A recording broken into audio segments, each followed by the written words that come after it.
Welcome, everyone. Welcome to Reekolect's Digital Legacy Podcast. My name is Daniel Sanchez. I'm the Chief Executive Officer and founder of Reekolect. And Hi, my name is Juan Carlos Silva, also known as JC, and I'm the Director of Business Development and also Marketing and PR.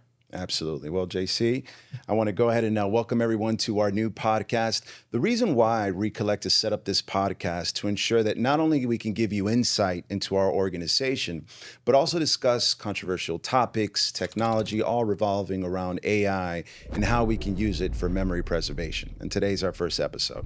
So let's go ahead and get started. JC, you ready? Good. I'm Let's ready. do it. Let's go. Absolutely. So in today's digital age, every post, photo, and message is part of our digital footprint. But what happens to all of this after we're gone? In other words, our digital legacy.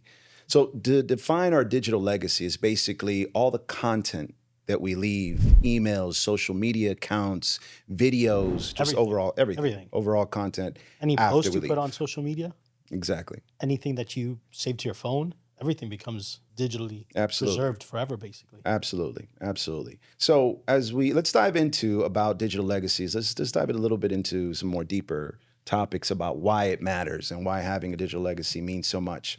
So first of all, let's touch on this first point, cultural significance. You know, how digital legacies are becoming the new family heirlooms. So as I think about cultural significance, you know, we recall what people used to use. They used to use family trees, right? To go Correct. ahead and write down, this was this is where we come from. This is what happened. You have historical records and things of that nature. And people would leverage these notes and share with us, as we were growing up. I recall seeing. I also think it's because there wasn't a lot of information readily available. Right. Information was more difficult to obtain. So you sort of had a process by which individuals would look to all these other companies to sort of find out what my heritage is, what my legacy is, what my past is. And now it's sort of like the last 40, 50 years you can have in the palm of your hands. Right. So it's changed a lot how we do it. And I think that's why this digital legacy, this digital footprint is becoming more and more common and part of what we do. It's our DNA, for lack of a better word. I agree 100%. Now, but let's touch on that topic. Why is it so significant to cultures overall? Doesn't matter what culture you are. Why is it so significant? What are your thoughts on that? Well, I think anything we do right now has taken a turn to digital. I mean, everything we do on a day-to-day, not only from writing an email, from social media, most of us wake up in the morning and the first thing we do is check our post. Right. Check what other people are up to. So I think because it's part of who we are on a daily basis, it by default has to be a part of our past now, part of our legacy, whatever we leave behind. So I think that's what it is. I think anything that we currently are doing, I think back before your grandmother would pass away or a loved one would pass away, hey, I need your recipes. Right. And they would give you sort of a recipe book or little recipe book, cards, right. To keep. We don't ask for that anymore. Why? Because you have that already at the touch of your phone, the touch of your computer. It's all there. So it's part of who we are, and we are building that daily without even realizing it. That's true. We're creating that, cookbook of recipes just by every time we send a post out, every time we send an email out, every time we capture a picture, a video. It's powerful. It is. Very powerful. I agree.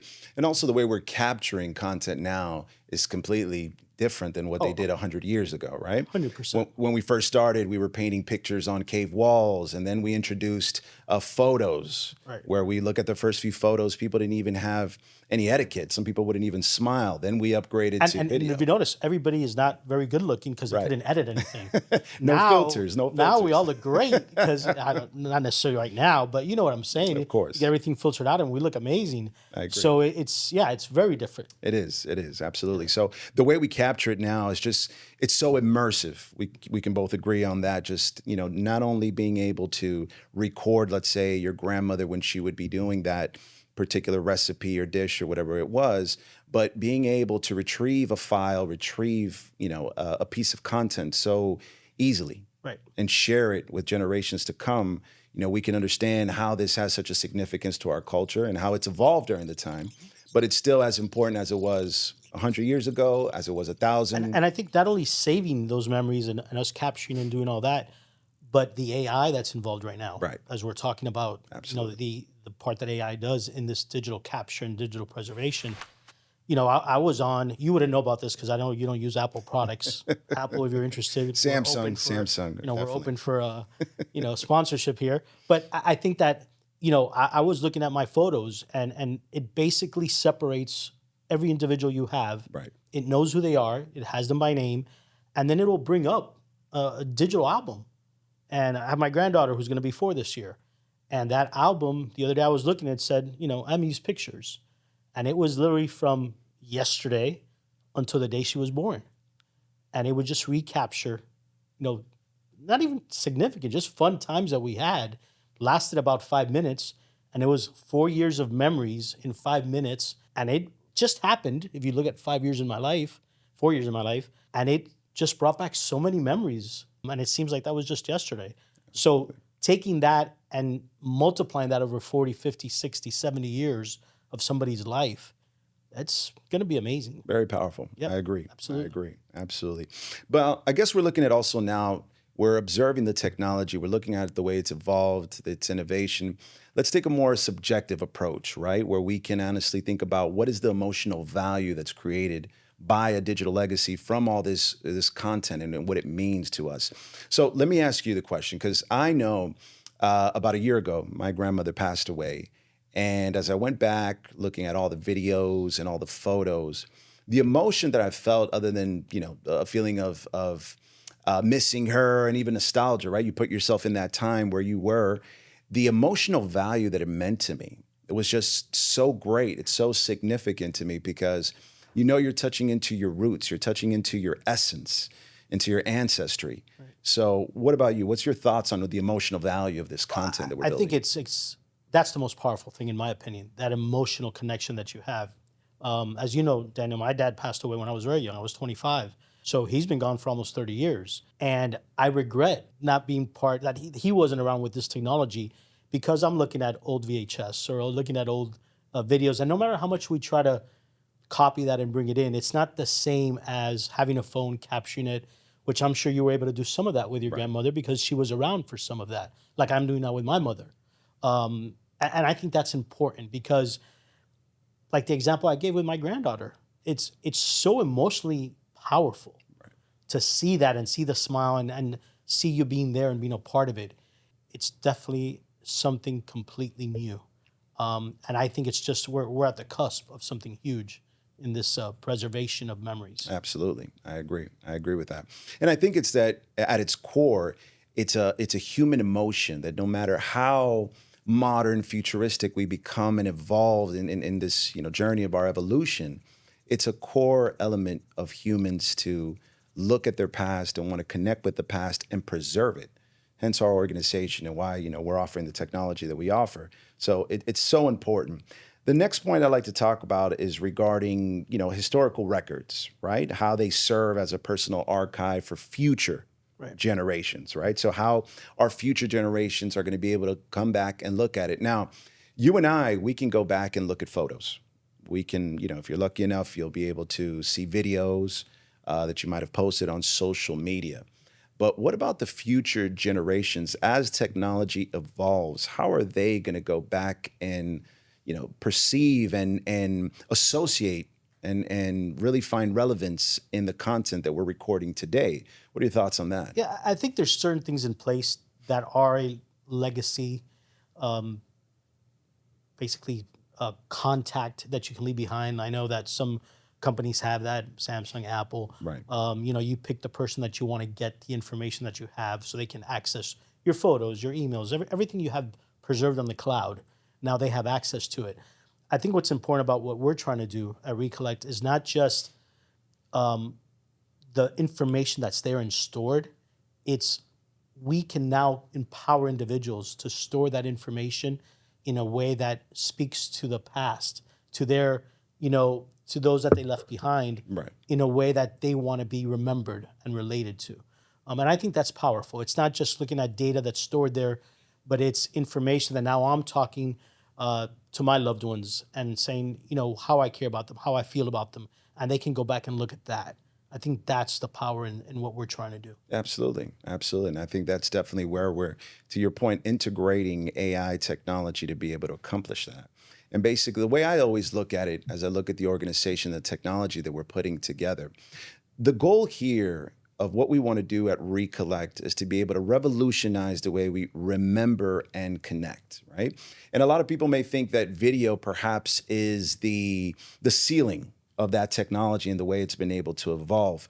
I beg to differ. I think now with the new developments in AI and how Reekolect itself is integrating AI, we can completely transform that and evolve that using innovative technology that will truly allow our future generations to look back and be able to capture more of the essence of what one lives. What do I mean by that? So, for instance, if we look at a photo, we can see, our grandmother, a relative in a particular event, a wedding, or whatever it is. We might just be glancing at one photo, and then we can somewhat, perceive and anticipate what happened or what was going on. But now with AI technology, we're able to capture so much more and be able to evolve that story. And the way future generations will be able to look at this is go back and not just get an understanding or just get a little bit of context through conversations that they're having with family. They'll be able to engage with platforms like ours that will preserve these memories and these records in such an innovative way that they'll feel that they were almost in that. Yeah, and I think what's important is what we're pulling right now for all these preservations is social media, Right. is things that we're putting out there for the public to see. And I'll be honest, like myself, I'm a rather private individual, and there's a lot of stuff that I don't have a lot of social media presence. I don't have pictures that I put up. I don't have things that I share with my family. To me, I'm old fashioned in that way, and I think what our company is trying to do is allow individuals like myself that want to do that preservation without the entire putting it on blast, Right. like we say, for the entire world to see, that I have an application that I can go to and store that and know that it's not going to be there for anybody to judge, but for my family to just share in the future. And I think that's important. I agree. I agree 100%. So one aspect that I really love about Reekolect from all of it, it's the component of privacy as well. We want to be huge in that. We understand that with the evolution of social media, there's been other companies that we won't name that have had issues with privacy. Right. And what Reekolect strives to do and will accomplish is that we want to ensure that all of our users understand how their records, how their content is being used, how it's being stored, and how it's being protected above all. So to your point about being discreet and not necessarily having to be all out there on the type of Right. content that you've been able to capture, well, we want people to exercise that privacy and see what level of privacy they want with that. Do you want to be able to share it with the world, or do you just want to keep it discreet and private to just your family, or perhaps you just want to keep it to yourself and be able to capture these memories and do that? And that's what the Reekolect app will allow our users to do. So I think that that's a very powerful point of what you're mentioning. Another talking point I want to discuss here a little bit is about the shift from physical memories like photo albums to digital archives and how that impacts the way we remember, right? And I think we touched on it a little bit, but just to further go a little bit more into that, when we look at photos, they capture a scene, but again, it goes back to that thought process of what was the context behind that. Right. And if you're lucky enough to have relatives and family members that were there that can say, hey, I remember that day, I was present that day, and this is what happened, versus now with the type of technology that we're being able to do, we'll be able to provide an immersive experience to that. But what do you think about that evolution, about that I think change? the evolution of digital is everywhere. I mean, books, you carry around books now. Everything is, on an iPad or, on a phone or a computer. So the evolution of digitizing everything has been in the process for several years. And I think there's always going to be, Daniel, I think there's always going to be a nostalgia for a physical something. Right. You see it right now. People are going back to, they want to read books. They want to, actually hold it and tangible. And I think that's okay. I think, that will always serve its purpose. But when you look at how we engage in recollecting and bringing back those memories, that digital is the important one. That's the one that actually brings it all together. Mm-hmm. Because even when I'm looking through old pictures, it's those little video clips, those 1 second things that you see, an emotion, or you see a smile or a giggle. And I think that's the powerful. That's what sets the digitizing of everything we're doing to a completely different level. you know, you have to talk a little bit more when you have a photo album. I agree. Hey, I did this, or remember what we did this.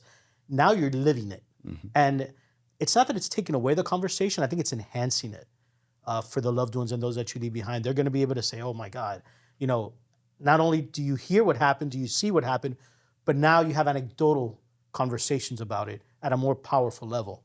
And I think that's the difference right there. I agree. Perfectly said and very well put. That's excellent. Well, let's go ahead and recap a little bit about what we discussed here on this first episode.